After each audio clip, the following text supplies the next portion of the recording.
जरा सोचो, आप एक दिन स्कूल जाने के लिए मिरर में देखते हुए तैयार हो रहे हो और अचानक आपकी मिरर रिफ्लेक्शन आपसे बात करने लगे और आपको एक लूजर से ही रोक। कुछ ऐसा ही होता है मारिया के साथ। तो कहानी की शुरुआत में हम एक प्रेग्नेंट लेडी के पेट की सोनोग्राफी की लाइव रिकॉर्डिंग देखते हैं, जिसके अंदर हम 2 बच्चों को देखते हैं, लेकिन उन्हें देखकर ऐसा लग रहा था कि जैसे एक बच्चा दूसरे को टेक ओवर करने की कोशिश कर रहा हो। ये काफी ज्यादा डरावना था। यहाँ से सीन शिफ्ट होता है और हम मारिया ब्रेनन नाम की एक 17 साल की हाई स्कूल की लड़की को देखते हैं। मारिया बहुत ही इंट्रोवर्ट थी, ज्यादा लोगों से बातचीत नहीं करती थी। वो अपने घर पर भी अपनी इमोशंस को छुपा कर रखती थी, क्योंकि उसकी कोई भी बात नहीं सुनता था और उस वजह से वो अच्छे से खाना भी नहीं खाती थी, जिससे उसका वजन भी काफी कम हो गया था। मारिया के वालिद का नाम डीन था, जो पेशे से एक प्लास्टिक सर्जन थे और उनको सभी चीजें परफेक्ट। इस वजह से वे मारिया से काफी सख्ती से पेश आते थे। मारिया की माँ का नाम था एमी, जो डिप्रेशन की शिकार थी और अक्सर उसे बुरे बुरे सपने आते थे। मारिया के डैड का एक औरत के साथ अफेयर चल रहा था और एमी अपनी हस्बैंड के अफेयर के बारे में सब जानती थी, लेकिन एमी अपनी हस्बैंड से ऐसे बर्ताव करती थी जैसे उसे कुछ पता न हो।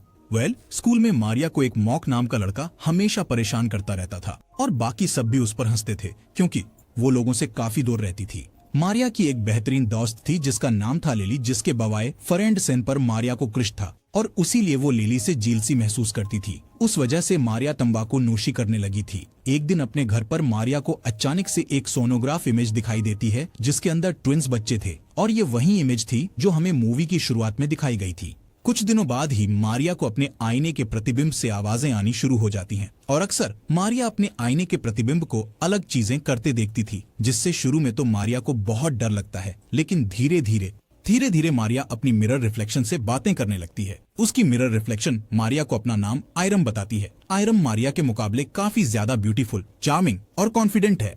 असल में मारिया जैसी बनना चाहती थी, आयरम के अंदर वही सारी खूबियां थी। वे दोनों आपस में बहुत बातें करने लगते हैं। मारिया को महसूस होता है कि आखिरकार उसे कोई तो मिला जो उसकी बातें और फीलिंग्स को समझता है। यहाँ से दृश्य बदलता है और हम देखते हैं कि मारिया को प्रॉम नाइट में जाने के लिए उसके पेरेंट्स जोर दे रहे थे, लेकिन मारिया सुनिश्चित नहीं थी कि वह किसके साथ प्रॉम नाइट पर जाएगी। प्रॉम नाइट में आइस स्केटिंग डांस करना था और मारिया को आइस स्केटिंग करना बिल्कुल भी नहीं आता था। लिली उससे कहती है कि मैं तुम्हें स्केटिंग सिखाऊंगी। जब लिली उसको आइस स्केटिंग सिखा रही होती है, तभी मारिया आइस स्केटिंग करते समय नीचे गिर जाती है।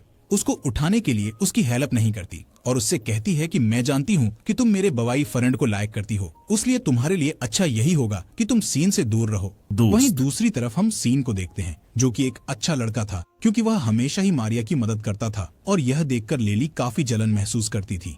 एक रात मारिया अपने फादर के साथ बाहर घूमने जाती है, जहाँ माँ उसे गैर मुस्तकीम तरीके से तंग करने लगता है। अब ये देखकर मारिया के फादर उसको ये कहते हुए अपने क्लिनिक पर बुलाता है कि वे उसे एक सरप्राइज देना चाहते हैं। मारिया सोचती है कि शायद उसके फादर उसे कार गिफ्ट करने वाले हैं, ताकि उसे बस में ट्रैवल न करना पड़े। क्लिनिक पर पहुंचकर मारिया को पता चलता है कि उसके फादर उसकी नाक और होंठ की सर्जरी करने की बात कर रहे थे, ताकि वह पर उस बात से मारिया और उसके मिरर इमेज आयरम उसके डैड से काफी गुस्सा हो जाते हैं, क्योंकि उसके डैड हमेशा परफेक्शन के पीछे भागते रहते थे और कभी भी मारिया को प्यार नहीं करते थे। खैर, अब मारिया प्रोम नाइट में जाने के लिए तैयार हो जाती है, लेकिन मारिया की जगह लेकर सभी से बदला लेना शुरू करती है। सबसे पहले वह मार्क को।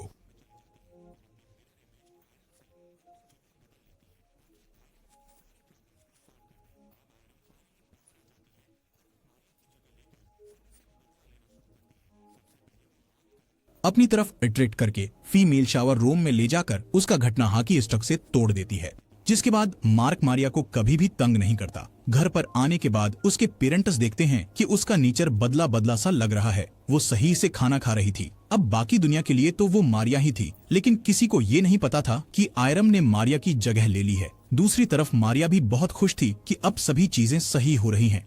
यहाँ से सब मामूल पर नहीं रहने वाला था। आयरम अपने डैड के क्लैंक पे जाकर वहाँ अपनी माँ एमी और अपने डैड डीन की गर्लफ्रेंड को ही टाइम पर बुलाती है, जिससे उसकी माम समझ जाए कि उसके हस्बैंड डीन का अफेयर किसके साथ चल रहा है। घर आकर आयरम अपनी माम से बदतमीजी करती है और कहती है कि उनको अपने हस्बैंड के अफेयर के बारे में सब पता होने के बावजूद भी उन्होंने कोई एक्शन क्यों नहीं लिया, जिस पर एमी आयरम को जोरदार थप्पड़ मारती है। लेकिन उसके बाद भी आयरम खुश थी कि उसकी माम को उसके डैड की सच्चाई पता चल गई। उसके बाद आयरम आइस स्केटिंग की कुछ दिनों तक काफी ज्यादा प्रैक्टिस करके आइस स्केटिंग सीख जाती है। थोड़े दिन बाद आयरम लिली को उसे दोबारा आइस स्केटिंग सिखाने के लिए कहती है। अब जब वे आइस स्केटिंग करने जाते कुछ दिन बाद आयरम लिली से उसे दोबारा आइस स्केटिंग सिखाने के लिए कहती है, जिस पर लिली उसे सिखाने के लिए मान जाती है। अब जब वे आइस स्केटिंग करने जाते हैं, लिली उसकी परफेक्ट आइस स्केटिंग देखकर शॉक्ड हो जाती है। स्केटिंग करते करते आयरम लिली से मारिया का बदला लेने के लिए उसको धक्का देती है। लिली दूर जाकर नीचे गिर जाती है। उसके सिर में गहरी चोट लगने की वजह से लिली मौके पर ही मर जाती है। यहाँ पर आयरम रोने का अभिनय करती है और पुलिस को कॉल करते हुए उनसे कहती है कि लिली आइस स्केटिंग करते समय फिसल कर नीचे गिर गई है। उसके सिर पर काफी गहरी चोट लगी है और मुझे लगता है कि शायद वह मर गई है। वहीं हम फोन के रिफ्लेक्शन में मारिया को रोता हुआ देखते हैं, क्योंकि वह यह सब नहीं चाहती थी। कुछ समय बाद लेली की बॉडी को दफनाया जा रहा था। वहां पर उसका बॉयफ्रेंड सैन भी था और आयरम उसे गौर से देख रही थी। वहीं लेली के मरने के बाद उसकी जांच करती है, जहां पर उसका शक सीधा आयरम पर जाता है, क्योंकि लेली एक बहुत बड़ी आइस स्केटिंग चैंपियन था और उसका उस तरह बर्फ से फसल कर मरना नामुमकिन था। यहाँ से आयरम सीधा सीन के घर जाती है, जहाँ वो सीन से कहती है कि वो उसको बहुत लाइक करती है। उसके बाद वो दोनों इंटीमेट होने लगते हैं। उससे मारिया का इवल रॉब यानी आयरम मारिया की बॉडी का। जैसे ही यह सुनता है, सीन को आर्यम पर शक होता है। तभी आर्यम सीन के सिर पर बोतल मार देती है। सीन की मौका पर ही मौत हो जाती है। अब आयरम डरनक करके मारिया के डेट डेन की क्लिनिक में जाती है, जब वहां पर कोई भी नहीं होता, और अपने डेट से कहती है कि क्या आप मुझे तब भी प्यार करते जब मैं परफेक्ट नहीं होती। यहाँ हमें पता चलता है कि असल में मूवी के स्टार्ट में हमें जो सोनोग्राफी दिखाई गई थी वो मारिया की माँ एमी की प्रेगनेंसी की थी और असल में मारिया की एक जुड़वा बहन थी, जिसको हम आयरम कह सकते हैं। अब जब वो दोनों पैदा हुई थी तो मारिया तो बिल्कुल नॉर्मल थी, लेकिन आयरम में अबनॉर्मलिटी और फिजिकल डिफॉर्मिटीज थी। अब जैसा कि हम जानते हैं कि डीन को शुरुआत से ही चीजें परफेक्ट पसंद थी, तो उसी वजह से उसने आयरम को जिंदा ही घर के आगे दफना दिया, और ये सब विदाउट एमी की परमिशन के हुआ था, जिससे आयरम की आत्मा मिरर वर्ल्ड में ही फंस गई थी। और जब मारिया बड़ी हुई तो आयरम ने उसकी बॉडी पर टेक ओवर कर लिया। यहाँ पर डैन उसको जवाब देता है कि हाँ, मैं तुम्हें तब भी उतना ही प्यार करता अगर तुम परफेक्ट न भी होती।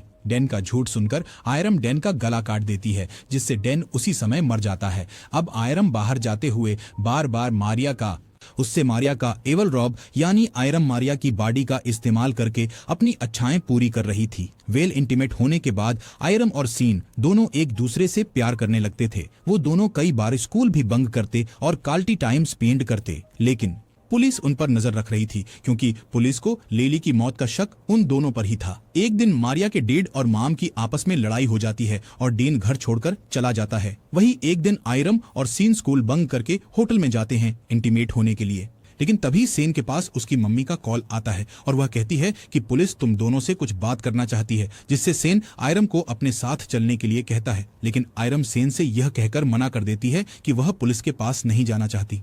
अब आयरम बाहर जाते हुए बार बार मारिया का नाम ले रही थी ताकि वह उससे बात करे, लेकिन मारिया अब उसको मिरर रिफ्लेक्शन में नजर नहीं आती थी, जिससे हमें पता चलता है कि आयरम कोई और नहीं बल्कि मारिया की कमियों की ही रिफ्लेक्शन थी, जो कि उसके सबकॉन्शियस माइंड की रिफ्लेक्शन थी। जब उसने वह सोनोग्राफी की इमेज देखी थी तो उस टाइम उसने ये सब सोचा था और उसको पता था कि उसकी एक सिस्टर थी जिसको उसे जिंदा ही दफन कर दिया गया था, जिससे उसके दिमाग ने यह सब इमेजिन किया था। यहाँ पर असल में मारिया ही थी जिसने यह सब किया था, इसीलिए उसके माता पिता शुरू से ही उसके लिए काफी परेशान रहते थे। और अब आयरम की सारी पर्सनैलिटीज मारिया की पर्सनैलिटी से जुड़ चुकी थी। और हम कुछ मिरर्ड बस शॉट में देखते हैं कि वहां पर एमी के साथ दो लड़कियां लेटी हुई थीं, जो ये सूचित करता है कि मारिया ने अब ट्विंस की पर्सनालिटी ले ली है और अब वह सब कुछ करने के लिए तैयार है। दोस्तों,